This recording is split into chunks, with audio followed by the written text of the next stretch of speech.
Hello, I'm your Lakshma Reddy sir. In this session, we'll discuss about classification of elements into blocks. Here, we are going to classify the elements based on the differentiating electron. Differentiating electron means a newly coming electron. If the newly coming electron enters into s orbital, those elements are called s block elements. First group and second group, first A and second A, they are s block elements. If the differentiating electron enters into p orbital, they are called p block elements. From group 13 to group 18, or you say third A, fourth A, fifth A, sixth A, seventh A, and zero group elements are called p block elements. In between, these elements are present. Okay, between S block and p block, whatever the elements are present, these are d block elements because the differentiating electron enters into the d orbital. And at the bottom of the periodic table, we have F block elements. Actually, these are not at the bottom. They must be placed after lanthanum and actinium. In order to avoid the length of the periodic table, we are placing at the bottom. These are F block elements. S block means differentiating electron enters into the s orbital. Differentiating electron enters into the p orbital, d orbital, and f orbital. The basic point what you need to observe is the general electronic configuration. For S block elements, that is Ns1 to 2. For P block elements, that is Ns2, Np1 to 6, Np1 to 6. D block elements, that is going to be Ns1 to 2, N minus 1D 1 to 10. For D block, Ns1 to 2, N minus 1D 1 to 10. And for F block elements, that is Ns2, N minus 1D 0 or 1, N minus 2F 1 to 14. Ns2, N minus 1D 0 or 1, N minus 2F 1 to 14. We are discussing classification of the elements into blocks. S block, P block, D block, and F block. I don't take much time for this. I'll just explain you here only. S block, the first group elements are called alkali metals. Except hydrogen, remaining all are metals. Okay, these are second group elements. Except beryllium, remaining all are called alkaline earth metals. First group elements alkali metals. Second group elements are called alkaline earth metals. So S block contains all metals except hydrogen. All metals are there. Metals means good reducing agents. They will be showing characteristic flame color. Okay, now when you are going to burn the compounds of them, they are going to show different colors on flame.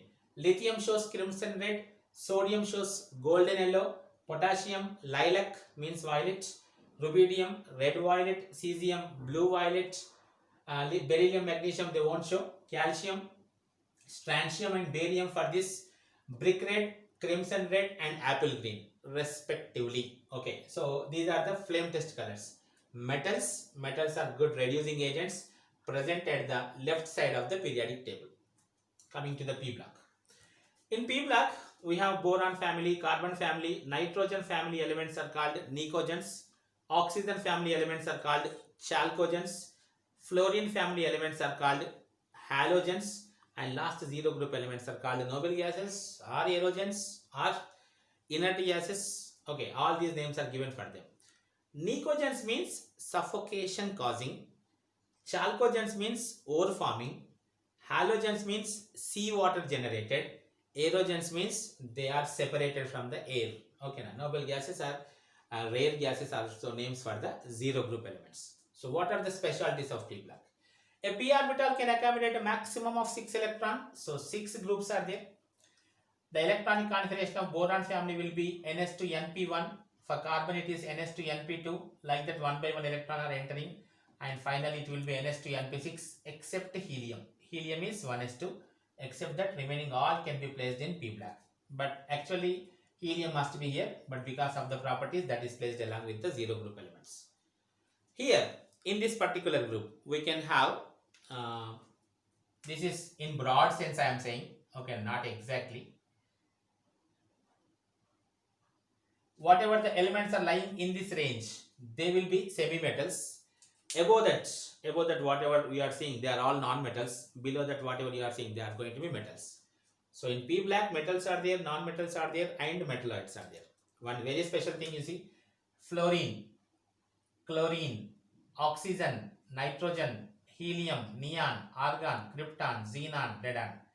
Out of total 11 gases, 10 gases are present in the P black. One gas is hydrogen, that is in S black. Okay. And bromine is a liquid, iodine is a solid. So all types of elements are there, gases, liquids, solids, they are present in the P block. That's about P block elements. Coming to the D block.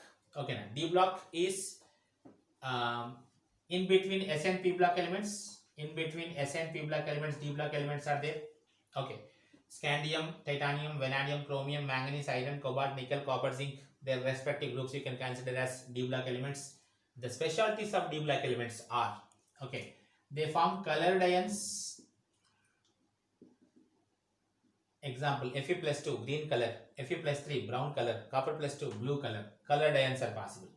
Then paramagnetic nature, attracted by the external magnetic field, paramagnetic nature.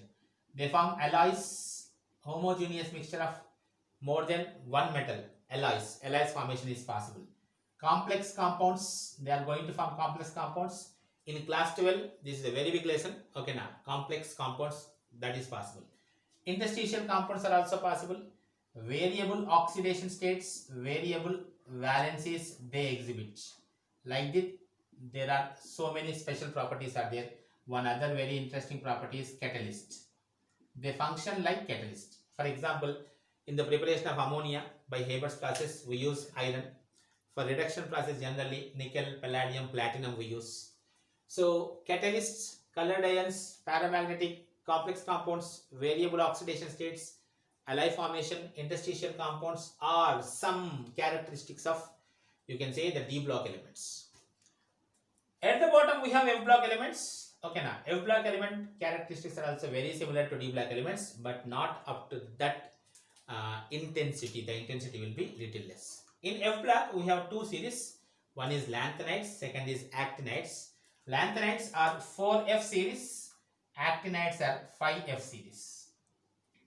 4F series means the differentiating electron is going to enter into the 4F orbital, and this is going to the 5F orbital. Cerium to lutetium, atomic number 58 to 71. Thorium to lawrencium, atomic number 90 to 103. If you are not going to learn these elements, nothing will happen. But learn this. This is mandatory actually. You can answer many questions based on this. Okay. So this is based on the electronic configuration. We are classifying the elements into 4 blocks: S block, P block, D block, F block. Their general electronic configurations and properties we were discussing. In next session, we will discuss about types, classification into types. Thank you.